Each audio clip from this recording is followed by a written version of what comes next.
Today I'm going to show you what it's like to fly aboard a low-cost carrier in South Korea as a total European. Let me introduce you to Jeju Air, and even after having flown with them, I'm still not sure if I pronounce it correctly, as I have heard several versions of Jeju pronunciations. Anyway, let's go. Good morning from sunny South Korea, from Busan to be precise. Today I'm gonna take a domestic flight on a South Korean low-cost carrier, Jeju Air, to Jeju. Today I, as a Western European, will find out how it feels like to fly a South Korean low-cost carrier.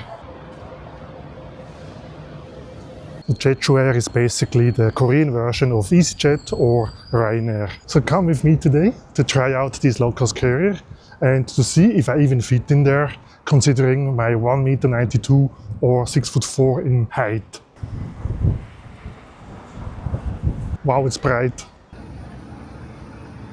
By the way, if you don't know, Busan is on the south coast of South Korea and Jeju as well, so I think it's only going to be like a 45 minutes or even shorter flight there.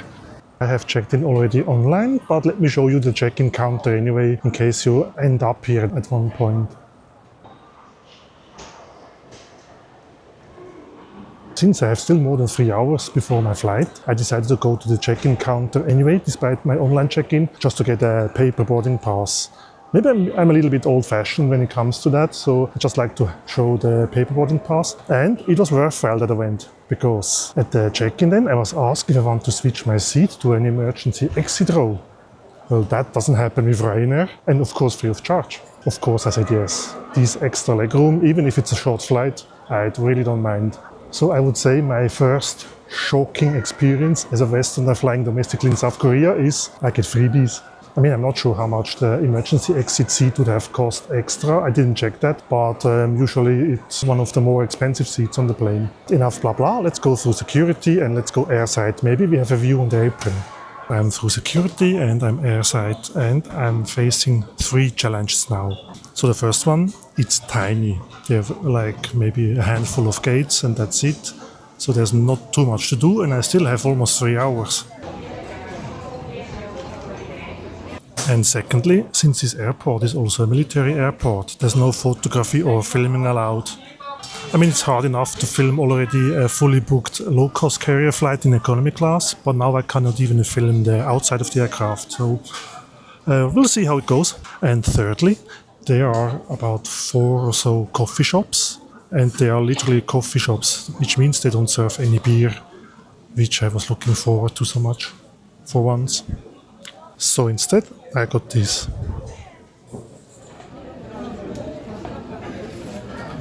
So I spent an hour or so in the coffee shop and I edited some shorts. If you have time, check them out as well. I still had a bit of time to wander around, so I went to look for a more quiet corner in this relatively small domestic terminal. And at the very end I found a cozy gate area that gave me a bit of a break, since there was no priority pass lounge on this domestic side of Busan Airport. And one of the coffee shops seems to have cider. But I think it's non-alcoholic. Anyway, I hope it's tasty.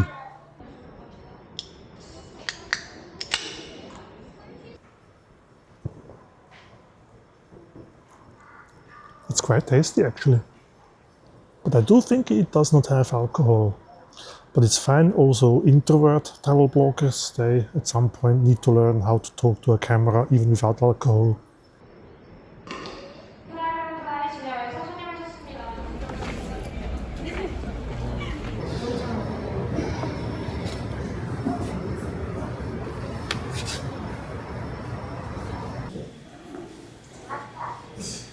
It's almost boarding time, so I'll go to the gate. But in respect to the filming and photography prohibition, I will turn off the camera now and see you back on the plane.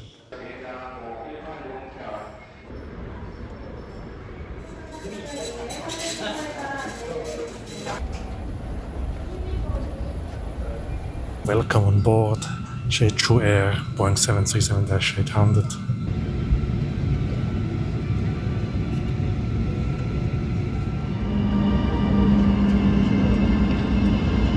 Welcome to the emergency exit row legroom, which obviously is fantastic, and I'm grateful to the check-in agent who proactively offered this seat to me. It feels like an upgrade. Let's quickly check what we have in the seat pocket in front of me.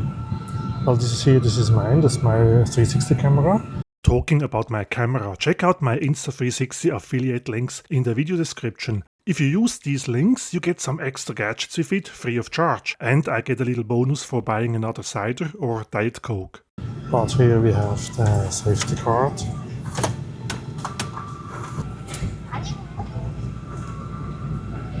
So then air sickness bag. That's the Air Cafe, so I guess that's the food we can order. And Jeju Air has inflight. Oh, it's not an inflight magazine, it's a shopping guide. And what's this? Not quite sure.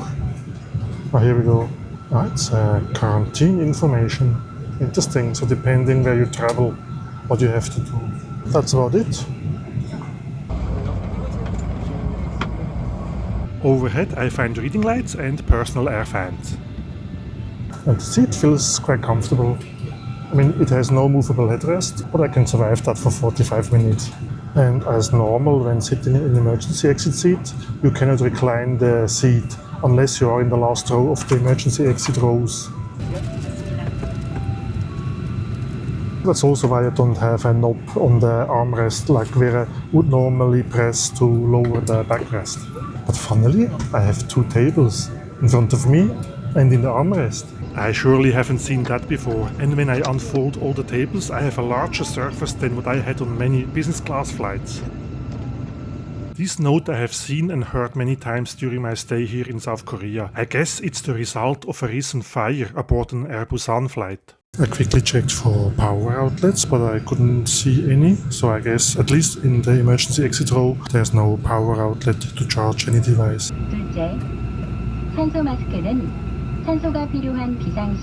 I noticed this pretty cute pattern on the seat fabrics. Inflate your life jacket only at the exit door.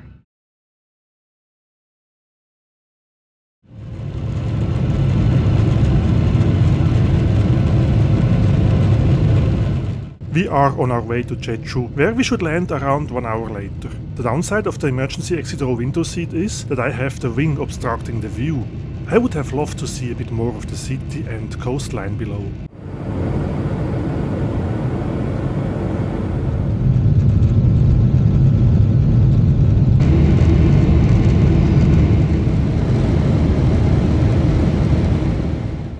By the way, have you subscribed to my channel yet? If not, consider doing so and maybe even leave a thumbs up.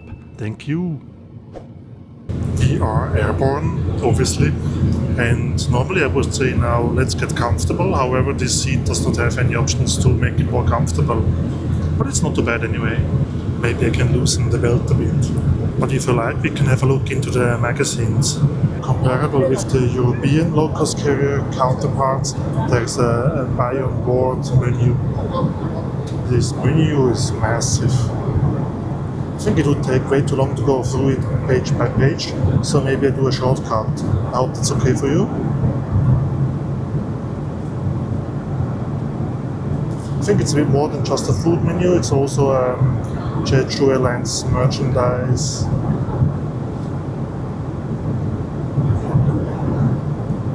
And there's the food. Oh really? Look at this. So you can buy boxes of oranges, is that true? I mean, I cannot read it, but it looks interesting. I see the buy on board menu itself is just the first few pages.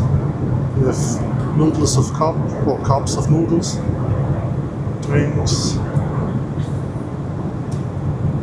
some more. And now we are already in the merchandise section. How about the Jeju Airlines refueling truck? Well, they definitely think of everything. And the plane. Coming back to the oranges, or I think it's mango. Have you ever seen an airline that sells corn like this on board? Or is that pumpkin?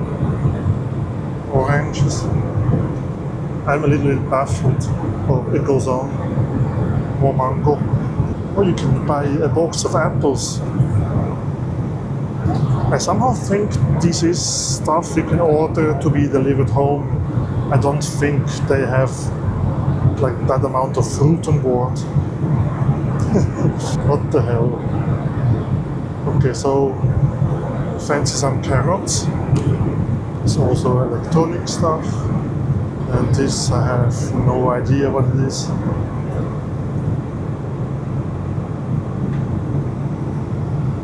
Yeah, so this magazine goes on and on.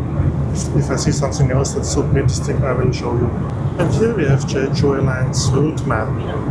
I think this Air Cafe magazine is not just a shopping magazine or an on-demand menu. I think it's their in-flight magazine. But in that case, I wonder what's in the Air Shop magazine. You can't beat the carrots and potatoes. Look how thick this magazine is. Cigarettes and pills and no idea, electronics. What's that? Okay. Scarves maybe, makeup. A lot more. So it looks like this duty-free shopping options is quite a pillar for Jeju Air. But it's hilarious. I'm so tempted to press the call button and ask the cabin attendant for the box of apples. Now you cannot recline at the emergency exit row. I see that the auto seats, they are reclinable, which is another difference compared to the European low-cost carriers. If I remember correctly, the seatback cannot be reclined with Ryanair and EasyJet either, if I'm not mistaken. Do you say either or either in English? I always forget. The seatbelt sign has been on the entire flight. I mean, it's a short flight, so it doesn't matter. And now we are approaching Jeju anyway. By the way, I have heard quite many variations of the name of the island we are going to. I've heard Jeju, I've heard Jeju, I've heard Jeju, and I've heard Jeju. So I'm not quite sure which one is correct. Through the haze I can already see the island of Jeju, and we are also descending already, which means we should be landing in a few minutes.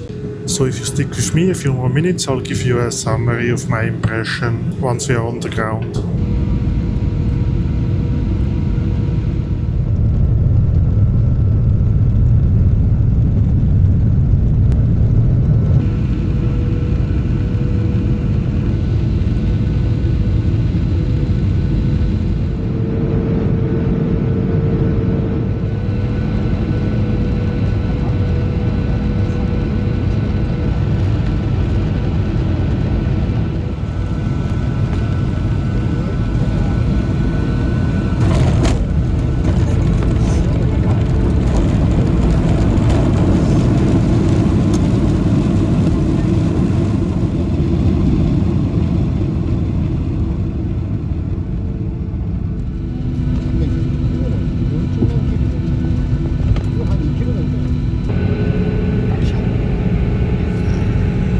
That was a bit of a hard landing, but anyway, welcome to Jeju Island, on board Jeju Air.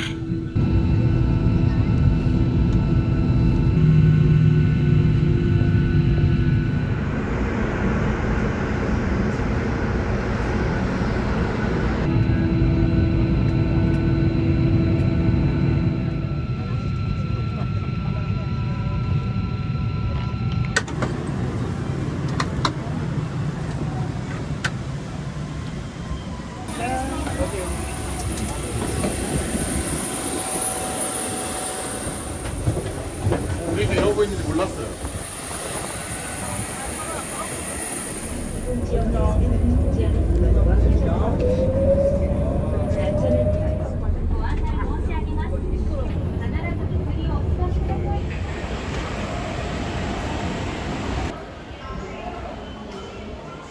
So flying with the South Korean low-cost carrier Jeju Air was more or less what I expected, and not too distant from the experience I would have in Europe with Ryanair or EasyJet or Wizz Air.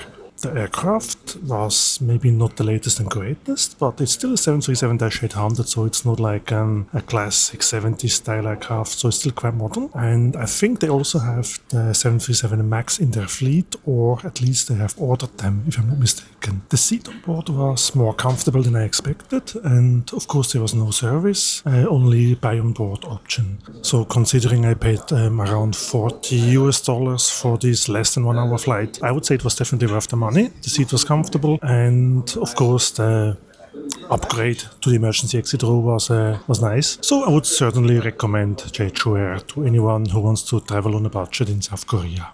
By the way, if you haven't subscribed yet to my channel, maybe consider doing it so. And otherwise, thank you for watching.